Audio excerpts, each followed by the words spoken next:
Creative media assignment by Israel, Claire, and Lindsay. Background information. Kinesiology is the study of the principles of mechanics and anatomy in relation to human movement. Occupational therapy is a profession that is used to help people of all ages participate in everyday activities or occupations. So why does kinesiology matter to occupational therapy?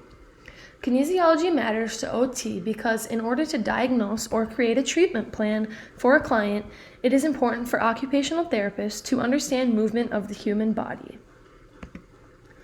Anatomical position is standing erect with the palms of your hands facing forward. This picture here shows anatomical position.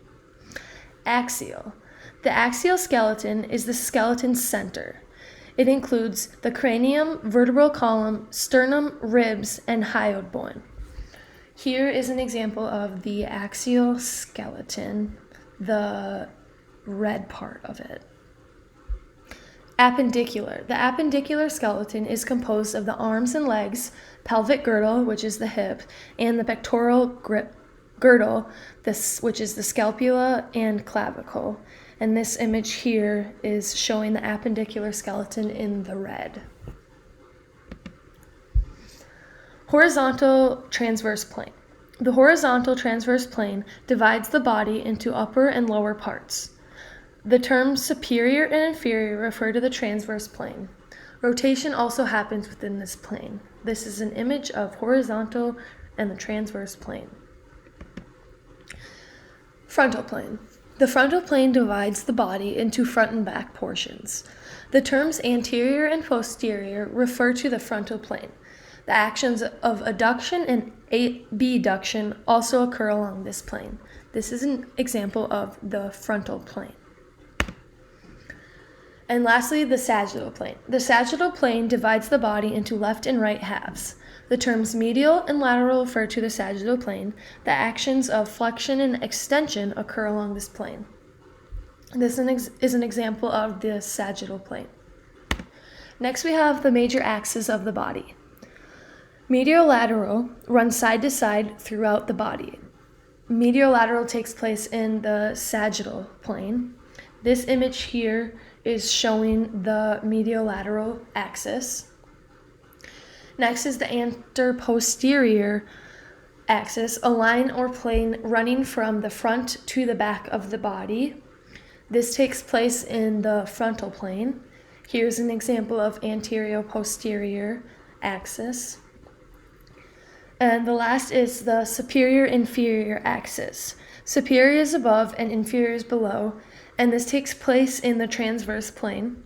Here's an example of the superior-inferior axis.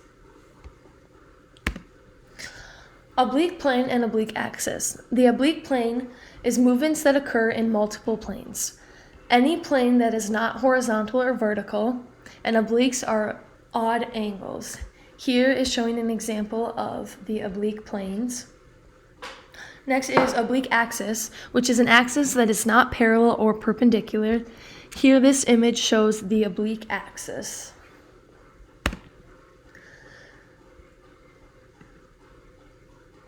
I am in a supine position with a med ball on my anterior/ventral side of my body. My feet are in plantar flexion position. Supine refers to lying face up on the back. Anterior and ventral refers to a structure further in front. An example of this is the sternum is anterior to the spine. Plantar flexion is performed by moving the ankle to point your foot on the earth or stepping on a car's gas pedal. I am in a supine. Prone refers to lying face down on the stomach. Posterior and dorsal pertains to a structure further towards the back of the body than any another structure. An example would be the sternum is anterior to the spine. I'm in a prone position with a weighted plate on my posterior/dorsal side of my body.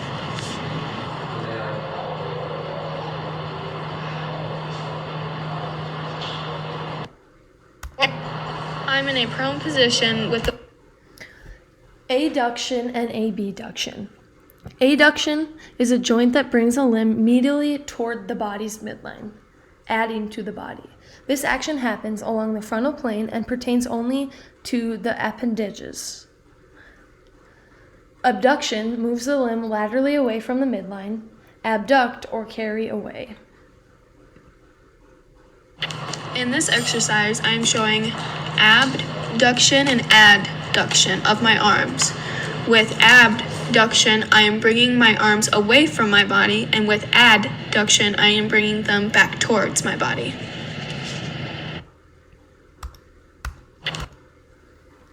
Flexion is the movement that bends a joint or brings the bones closer together. Flexion takes place along the sagittal plane.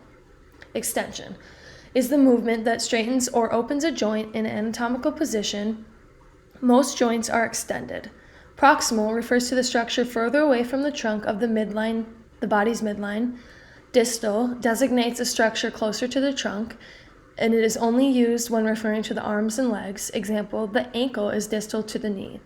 Cephalic refers to closer to the head, and caudal refers to structures closer to the buttocks.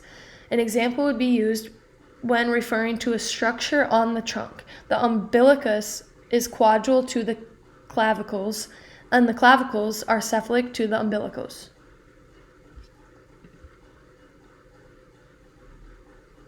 In this exercise, I'm performing the movements of flexion and extension of the elbow. The weight is distal to my elbow, which is proximal to my wrist.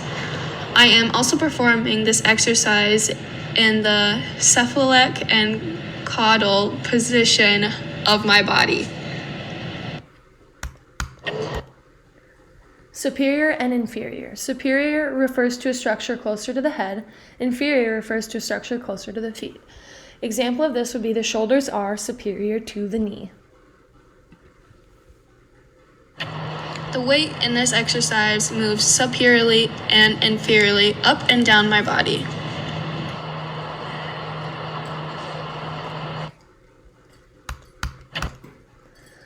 Contralateral. Contralateral means on the opposite side of the body. An example of this would be the right arm and the left leg are contralateral.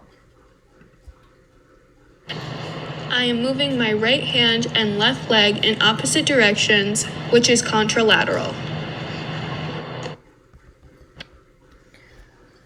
Ipsilateral is on the same side of the body. An example of this is the right arm and the right leg are ipsilateral. Medial internal pertains to a structure closer to the midline or the center of the body. Lateral external pertains to a structure further away from the midline of the body. An example would be the nose is medial to the ears and the ears are lateral to the nose. I am moving my left arm and leg in the same direction on the same side of my body, which is ipsilateral. I am also bringing my legs toward the midline of my body, which is medial internal. When I move my leg away from the midline, I am showing lateral/external. Circumduction. Circumduction involves a combination of flexion, extension, adduction, and abduction. Together, these actions create a cone-shaped movement. In this exercise, I am swimming, performing circumduction of the shoulder.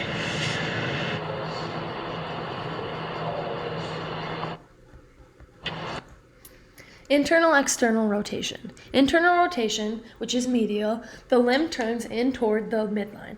External rotation, which is lateral, the limb turns away from the midline.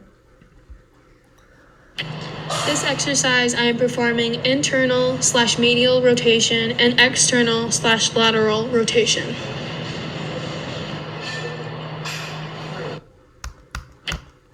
Radial and ulnar deviation.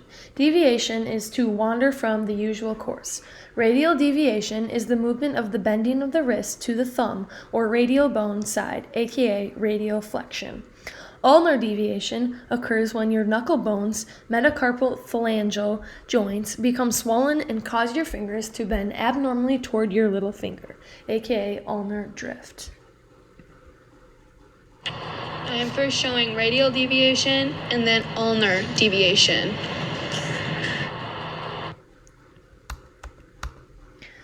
Adduction and abduction. Horizontal adduction, the movement of the arm or thigh in the transverse plane from a lateral position to an anterior position. Horizontal abduction is the movement of the arms from horizontally across the body. In this exercise, I am performing horizontal abduction and horizontal adduction. Lateral flexion. Lateral flexion occurs only at the axial skeleton. An example would be when the neck or vertebral column bends laterally to the side. In this exercise, I am performing lateral flexion. Plantar flexion and dorsiflexion refer to movements only at the ankle. Plantar flexion is performed by moving the ankle to point your foot into the earth, such as stepping on the gas pedal. Dorsiflexion is the opposite of plantar flexion, such as moving the ankle to let off the gas pedal. Inversion and eversion involve movements of several joints of the feet. Eversion elevates the foot lateral side and moves the sole laterally to turn out. Inversion elevates the foot's medial side and brings the sole of the foot medially to turn in. I am showing dorsal flexion, then plantar flexion, then inversion and eversion of the foot.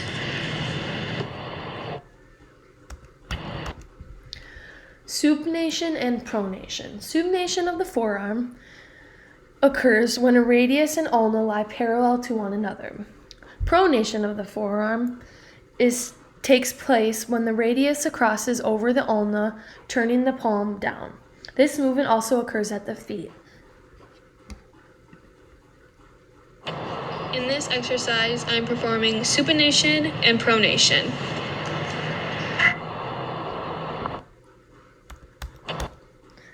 Scaption. Scaption refers to raising your arms from your sides and slightly forward.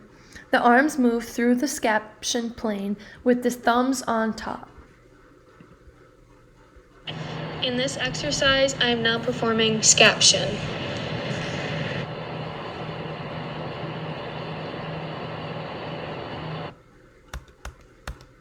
Anterior and posterior pelvic tilt.